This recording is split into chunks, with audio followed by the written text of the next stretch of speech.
Hey guys, we are live streaming with the Flemface, aka Hello? aka Ellie Fleming. Apologies for the sound quality. Some of you guys hate the fact that I normally am holding this glowing white sphere on my microphone. We are right now in Seattle, and I came here with just one tiny backpack with enough clothes for 10 days. So we're recording all this stuff without my usual microphone equipment.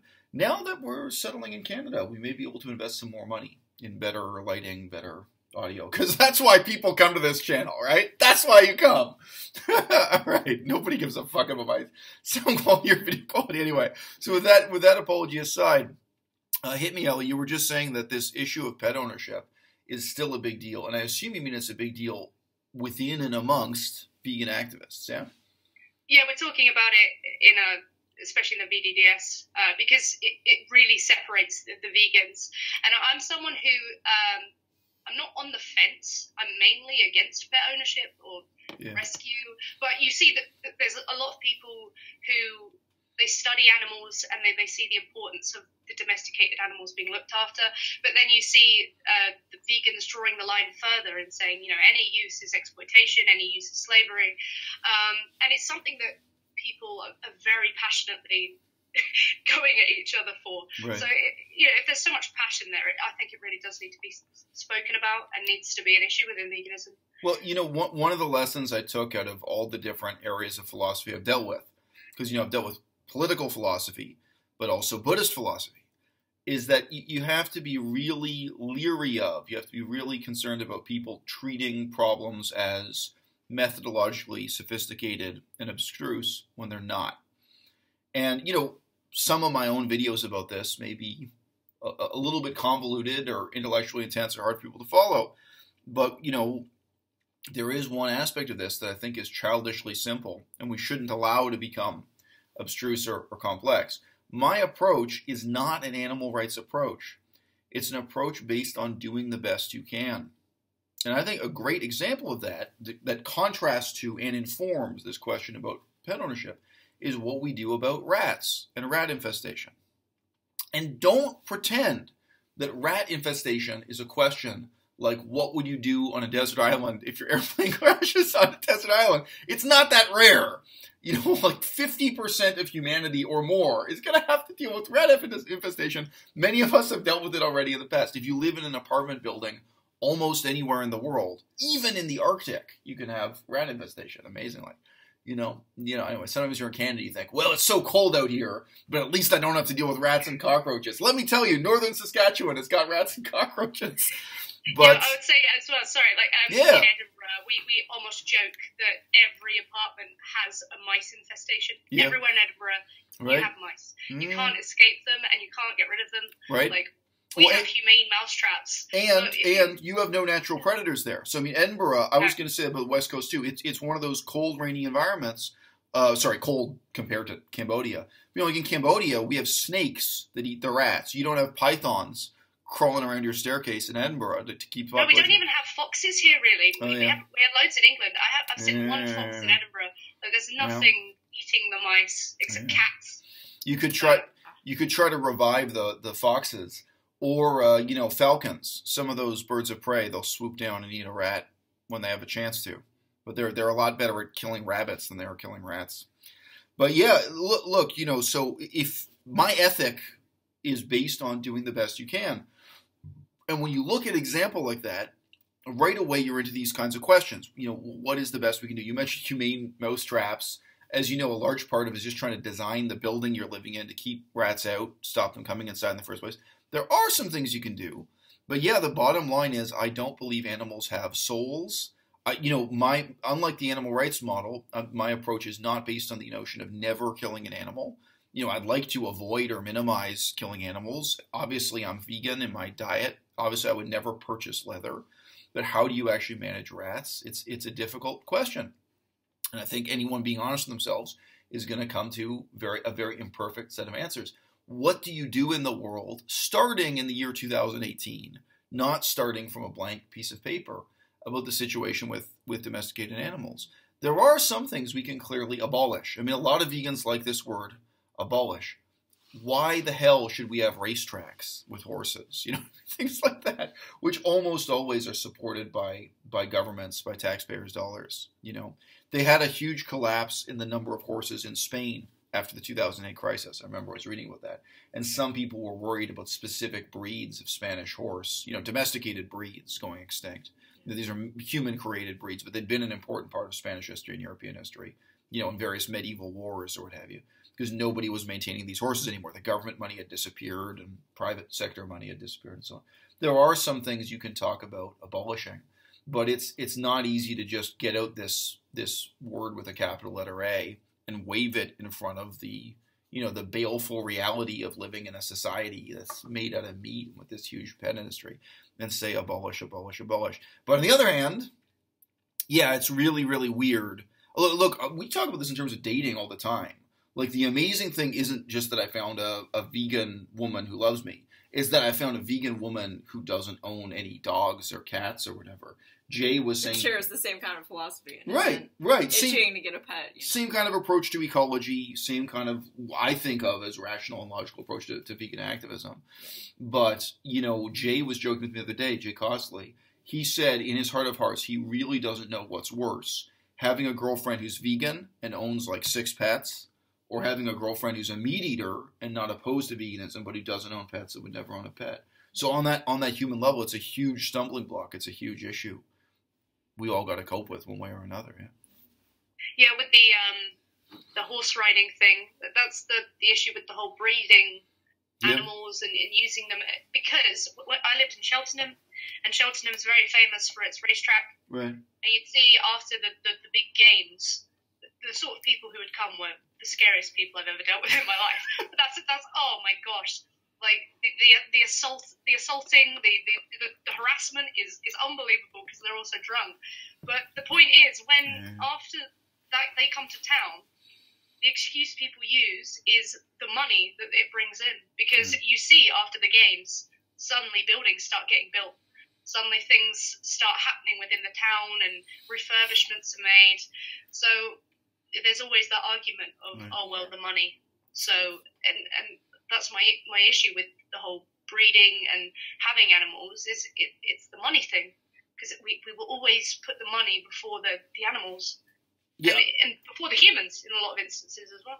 I think that the basic concept of politics lives and dies with the idea that the public interest, what's in the public's interest, is something separate from money.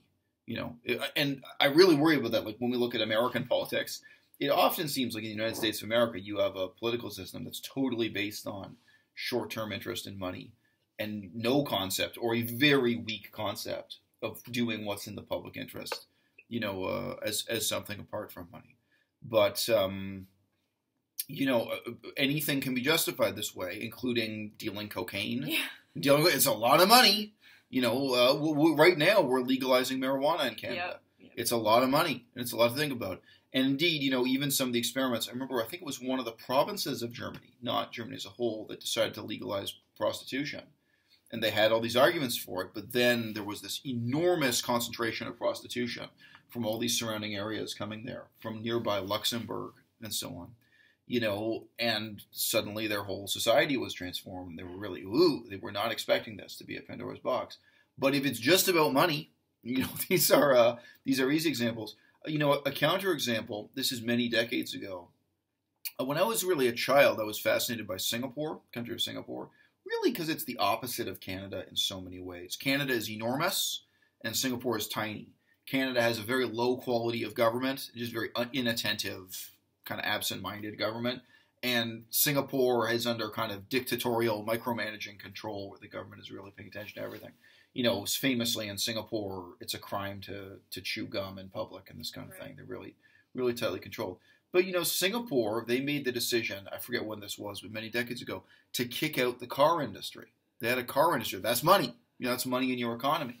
But when they did the analysis, they said, look, we've got limited land, limited resources, limited tolerance for pollution. And yes, the car industry employs some people and generates some money, but if we kick them out, we'll have more space for things like computer chips and actually weapons manufacturing. We're also into the gun industry there and some other things.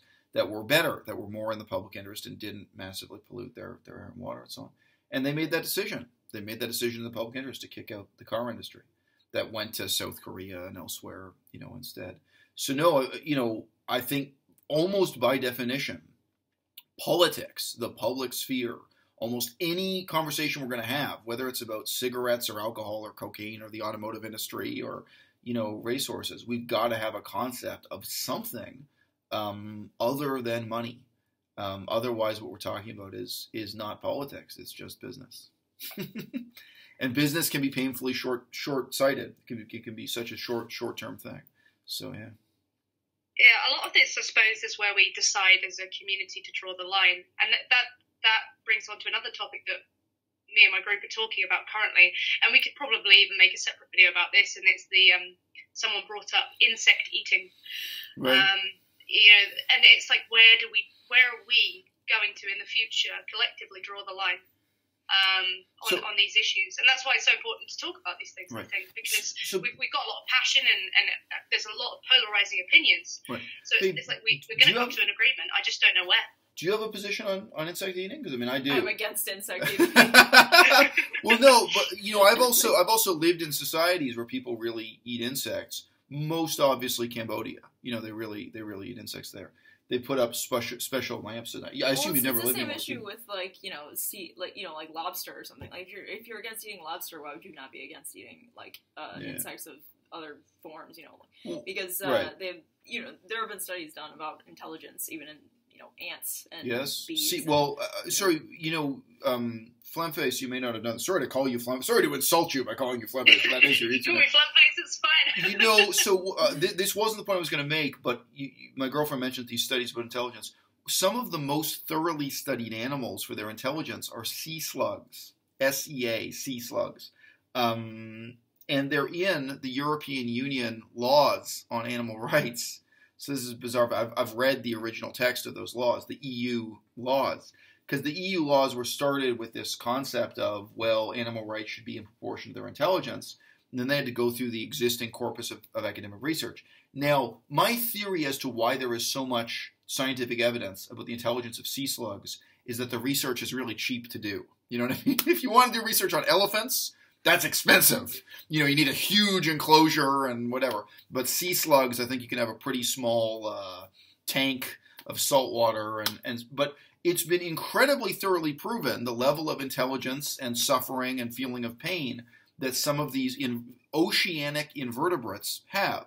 So that is interesting in and of itself. I think the main go-to example people who disagree with me, my opponents would use, is actually of oysters. And I did, believe it or not, read about oyster biology and oyster intelligence back in about 1997 when I was a university student. It was some memorable research I did before I started using the word vegan. But, with that aside, my approach isn't based on drawing a line, as you put it. It's not based on drawing a line as to where sentience starts or where intelligence starts or where feeling and responding to pain starts. My approach is based on doing the best you can. And that's why, for me, there's really no conflict about oysters or insects or honey. I would readily admit honey is not morally rebarbative in the same way that the flesh of a cow is. You know what I mean? It isn't like, the taste and the smell of it and so on isn't revolting the way cheese is or something. I mean, it's basically just sugar in a jar. And it's the end product of this bizarre form of exploitation of insects, which I am morally opposed to, by the way. But, when vegans do question, some vegans do question, would honey be over the line or not? Would oysters be over the line or not? Or would insects be over the line or not? My question is, why are you even drawing the line? Because my approach is based on doing the best you can, which, again, sounds childishly simple, but it's not. I'm just not making this more methodologically sophisticated than it needs to be. It's doing the best you can with a tragical awareness that inevitably I'm going to have to kill rats. Inevitably I'm going to have to kill cockroaches. Inevitably I'm going to have to kill some highly intelligent animals like birds. Ravens are astoundingly intelligent. The intelligence tests on ravens are amazing. I don't want to, If you're going to run an airport, you got to kill birds. This is a sad fact in life. There are all kinds of tragic situations in which I am going to exterminate animals. However, there are many situations that are within my sphere of influence. Like I may not have a choice about killing the rats. I may not have a choice about killing the cockroaches or the birds in some circumstances. But again, if I'm not on a desert island, just given that I'm doing the best I can, why would I be eating oysters? Why would I be eating insects? Why would I be eating honey? But yes, in a situation of absolute scarcity, I remember seeing wild honey growing on one of the last remaining jungle trees in northern Laos. It's a beautiful thing in its way. It would be terrifying to have to shimmy up a tree in the jungle and try to hack out, the honey. Ravens do that. Falcons do that. Sorry, not ravens. But there are birds of prey that go up to those jungle hives and dig their claws in and take the honey out. And the bees are all stinging the claw and trying to sting the bird through its feather. It's a very dramatic sight. Okay, if I'm starving to death in the jungle, would you rather eat honey or oysters or insects or kill a deer? Okay, we can do that as a thought experiment. But I see no point in drawing the line because my ethic is based on doing the best you can, which is not, again, it's not heroic. It's tragic. It's a tragical situation of knowing. I mean, look, how many animals were slaughtered today? This, for me, is based on a tragical worldview. We can talk about saving the planet or saving the world's ecology. We're not. And it's amazing how much the world has changed in 2 years. We were just in Detroit. We went to fucking shitty suburban scarf and barf roadside big box grocery stores. And they'd have like 3 fridges dedicated to vegan stuff. Vegan ground beef substitute, vegan this, vegan that. Yeah. It is amazing how far we go. And just seeing the word vegan in those contexts, where I go up to a pastry case full of different donuts and cupcakes, and like 6 of them have the word vegan on the label. So people who've never heard of veganism before are going to see that again and again every day. They go into a donut store, they go into a coffee shop, and they see the word vegan. That's way more effective messaging for us than most forms of protest on the street. They'll just ask, what's vegan? Vegan is a type of muffin. What does that mean? Okay, and some people are going to think, this really matters to some people, that this muffin doesn't contain chicken eggs, It's not just incidental. The world has changed, but this is totally tragic. My worldview of this is not celebratory or something. It's in that really kind of tragic context. Yeah. Well, I concur to some degree, and I think oysters are a prime example. Going back to doing the best you can. Say even if, because there's a lot of hearsay about whether or not oysters are sentient.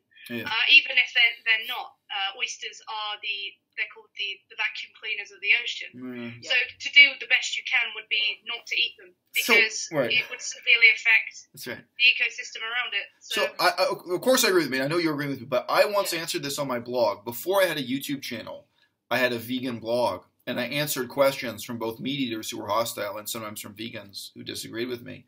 And one of them was about this issue of the oyster. Now, I do not believe the argument that oysters are not sentient. Oysters are motile. They do move. They move from a bad spot to a good spot, which most people don't realize. Most people think oysters stay in the same spot forever, but this has been scientifically proven. Oysters do respond to stimuli. When a bird flies overhead, creating a shadow, they have light receptors, which you could call eyes. They're very crude eyes, but they can perceive light, and they close to defend themselves against birds and predators. It's more famous. It's a very un-vegan example, but something that happens often enough that many people have observed it. Dogs on the beach try to eat oysters, and then the oyster closes on the dog's tongue, and the tongue is drowned to death when the tide comes in. So this is something that's happened enough in history that it's been observed several dozen times or something. You can imagine, a stray dog or something trying to eat an oyster, and the oyster responds to the shadow and closes to defend itself. So I just mentioned, in terms of the definition of sentience, I don't actually think there's a legitimate debate with oysters. But I remember someone challenging me on this. So there was some vegan who took the view that only creatures that have a centralized brain and not merely ganglia of nerves, of neurons. Central nervous system. Yeah, okay. So they were drawing the line, as you say. And I pointed out in response to that, how contradictory this is. I said, okay, so this is an oyster, and here's a parasite that lives on the oyster. So it's a type of parasite that's a little bit famous in history. It uses its tongue to slowly drill through the oyster shell and then eat the oyster. And it's actually famous because in history it was used to make That's a disgusting thought. Sorry. it's evolution, baby. God. It's millions of years of evolution. But yeah, it's a smaller, sea creature that fastens onto oysters and then slowly kills them and eats them. And it does have a brain and so on. It does meet these other criteria. This particular parasite is famous because it has a type of purple dye in it. So in ancient times, humans killed it for its dye. And that was actually the purple robes worn in ancient Rome. And the use of purple associated with royalty was actually this type of parasite, which was farmed, in the Thames, the River Thames in front of London. So this was collected. This is an interesting part of the history of Europe, going all the way back to the Roman Empire, this particular parasite. But anyway, I wrote back saying, isn't it absurdly contradictory, therefore, that as a vegan, you would refuse to eat oysters because by killing oysters, you're killing the parasites that live on their back? That from your perspective, if you're drawing the line this way, the parasites that live on the shell of an oyster have more animal rights than the oyster does. Therefore, you refuse to eat oysters. Like, I'm sorry, are you fucking kidding me? But again, I think that animal rights as an approach is deeply flawed. It leads to impossible contradictions of this kind. And this is someone I was going to say this is someone who's well-intentioned. I don't even believe that. I don't think it is well-intentioned. I think what's well-intentioned is doing the best you can, even when you know it's hopeless. Even when I know the sun is going to rise tomorrow and these factories are going to kill millions of animals. I think the ultimate reason to not be vegan and not eat meat is that sense of hopelessness. Is that whether or not you eat your little hamburger, there's still going to be millions of cows killed, which is very sad. But come on, son, you're telling me your justification for eating oysters is they don't meet this scientific standard, when even the parasite on the oyster's back does. That's not well intentioned to me. That to me is not an acceptable line of reasoning. So anyway, sorry. I think I've never talked about this on the channel before. But I did talk about it on my blog before I ever started the channel. Yeah, I discussed that with people. I've never heard of purple dye parasites, so that's a new one for the book. But even I've started debating a lot of people on my channel, and that's where the whole sentience thing comes into play, because plants have feelings too. Is more of a theme with anti-vegans than you would assume. You would think people realise that that there's a difference between intelligence and sentience. But no, a lot of people I've come to realise haven't even heard of the word sentience.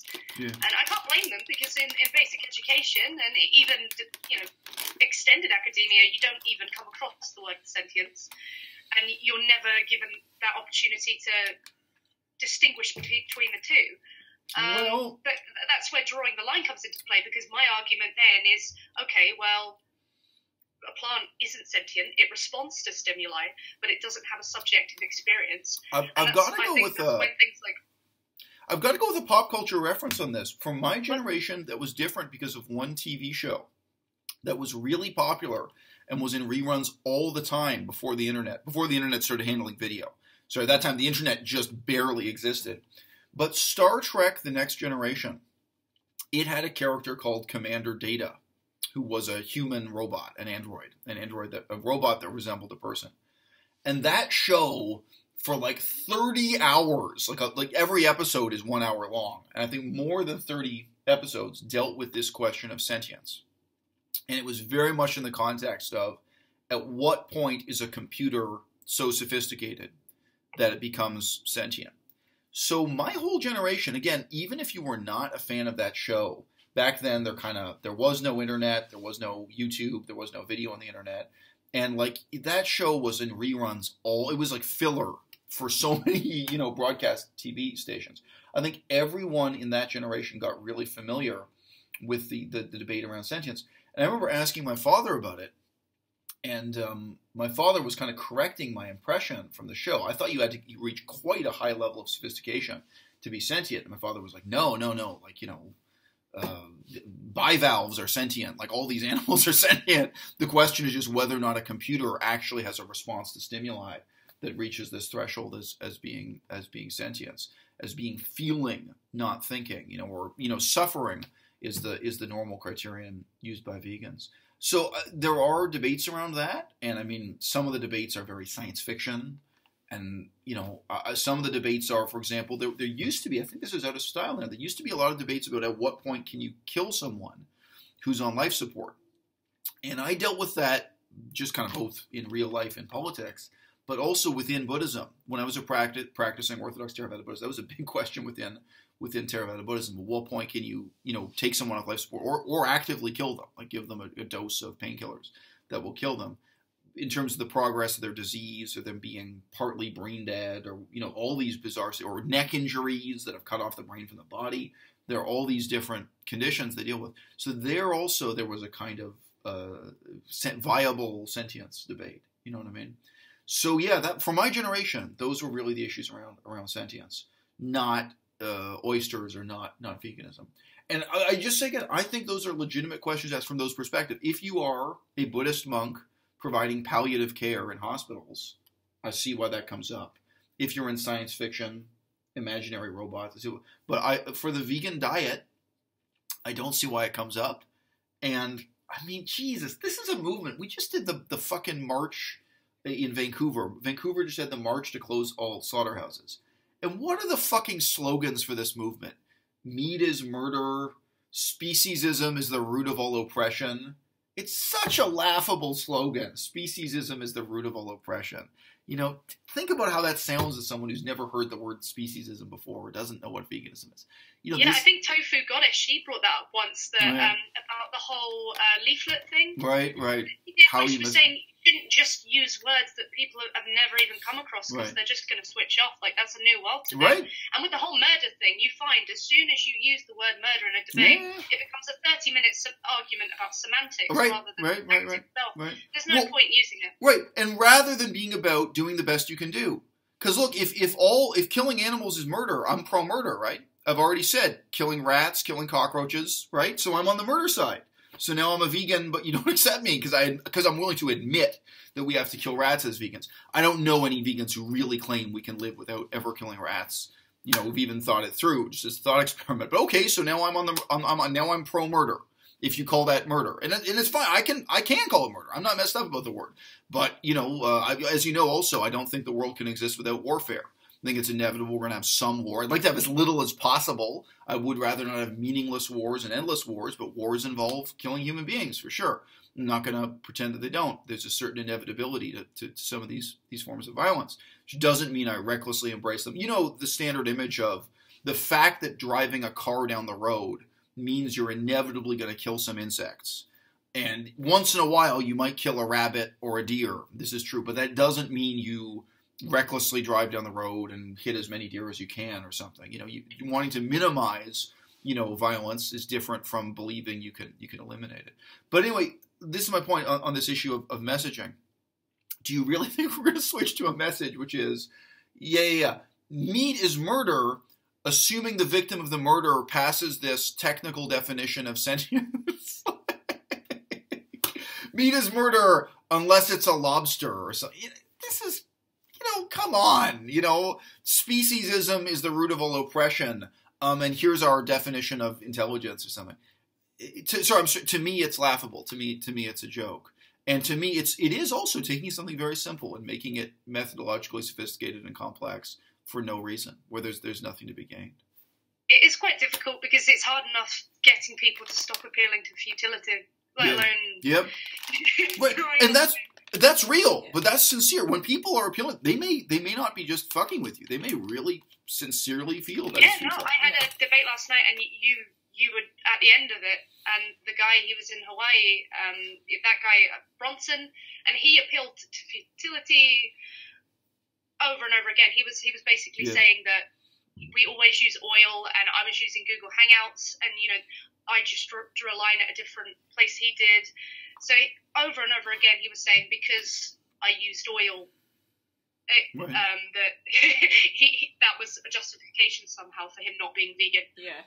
And so you find that people just appeal to futility over and over again. So it's difficult. Well, it is difficult. Sorry, babe, if you want to jump in any time. But obviously, I have a lot to say about these issues. You know, no, there are so many things that like are just unavoidable. Using oil, using tires, using. Well, that was what I was trying to tell him. I was trying to draw the distinction because he was saying you could just not pay taxes. You could just not pay taxes. Vegan gummy bears. Go on. Gummy bears? Oh yeah, I've got vegan gummy bears actually. But no, he was saying, you could just not pay taxes. You know, you could have a low income job, and then your money wouldn't go to government spending on oil. And he was trying to basically say that veganism would greatly affect his well-being, and that it would be something that he would have to go out of his way to do. Look, so that specific delusion I've spoken on, and I say delusion, but it's often very sincere. I've spoken that many times, specifically in response to Jake Eames. I miss Jake Eames. He used to have some really good YouTube content. He did a really good video about calcium in the vegan diet and in human diets generally.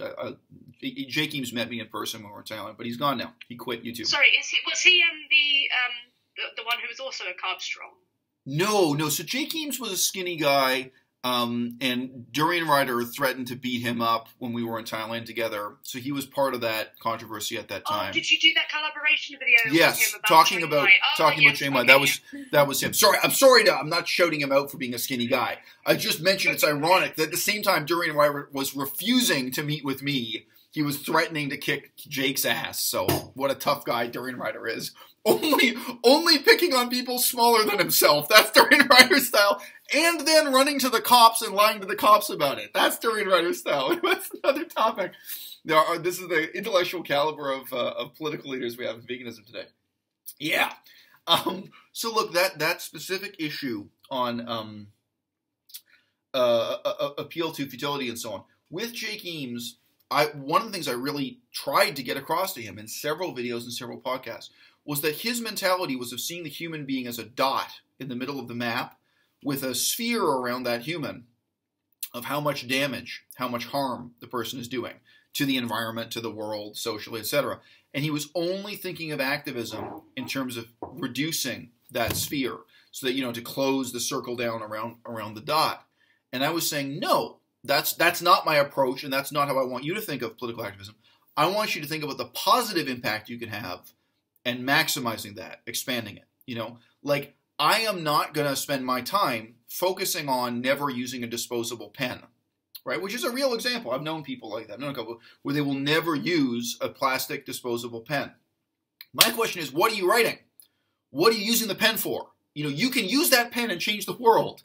And, the amount, in terms of the human waste stream, if you look at all the disposable pens we're using, they add up to a completely trivial impact on the landfills around the world, in contrast to meat and the bones of the cows and the runoff from the meat industry and so on. So, that one thing is just the actual scale. But the other side of it is, go take your disposable pen and hold it like a totem, like a religious icon, and walk into any secondhand bookstore. We were in a secondhand bookstore yesterday. And look at the wall of books in front of you in a secondhand bookstore. 98% of them are shit nobody ever wants to read. And nobody should read, that are a complete waste of time. Like you can stand in front of one of these walls of novels. Depends which section you're in, admittedly. You're looking at this and you think, look at all this paper. And look at all this ink. And it all began with a pen. It all began with this, the key to Pandora's box. It all began with a pen. But maybe the problem here isn't the pen. And it isn't the pen ending up in a garbage dump when you're done writing with it. Maybe the problem is what you're writing. Maybe the problem is the positive difference you're trying to make in the world, right? So it's funny you bring that up, actually, because in the same debate last night, the guy was trying to say that, me using Google Hangouts or anyone using it, you would have a negative impact. So I brought up Lauren Singer. And for anyone who doesn't know who she is the one who runs Trash's Tossers. She did a TED Talk, and she has her entire trash for 4 years in one single mason jar.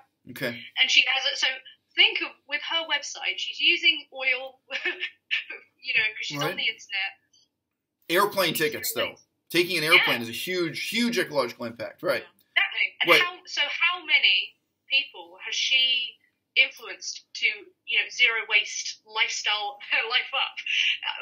I said to him that I bet people like her, if you use it correctly, you could have an overall positive impact. And it's not, the internet itself that's the issue. It's, where we're getting our energy source from, right. which I can't directly change right now. Right. I can change what I purchase now. It is how people are using it. Right. Well, look, veganism is to some extent a consumer movement. So I understand how people slip into that mentality of just trying to reduce the sphere of their negative impact, and they forget about maximizing the sphere of their positive impact and really thinking about what effect they're going to have and how they're going to impact it. But look, I'm looking now at printing up T-shirts for à-bas-le-ciel for my YouTube channel. I don't know, it's kind of silly. I mean, people are going to wear a T-shirt one way or another. You might as well. I can send you one, Ellie. I can send you a T-shirt with my logo on it. You know what I mean? But I've been thinking about it. Imagine a Flemface. I don't know how many people would be willing to have the word Flemface etched on their chest. I bet you a few. How about Flemface for mayor? So it's even more confusing. For mayor. But look, well, okay, but let's use the mayor as an example. If I'm running for mayor, would I say to you, no, I can't possibly damage the environment by printing these T-shirts promoting my candidacy for mayor, because this is wasteful. I can't possibly print this piece of cardboard to try to win this election. Do you believe you've really got something to win here or not? Like, if you don't think it's going to make a big fundamental difference in the world if you win this election, don't run in the election at all, right? That's the way to save environmental impact. Only do things that are meaningful in your life. Only do things that really matter. Have objectives you're pursuing that are worth putting the pen in the garbage, that are worth printing the poster, that are worth printing the T-shirt for. And then you're not going to regret this impact. But, the consumerist focus is in itself misleading. Life is not just about consumption. Life is also about production. Life is also about politics. Life is also about war. And if I asked you, hey, do you want to fight this war, whether it's the war in Syria or the war in Afghanistan or the war in Vietnam, do you want to use half as much gasoline? Because jet fuel adds up, baby. You burn a lot of gasoline in war, like you wouldn't believe.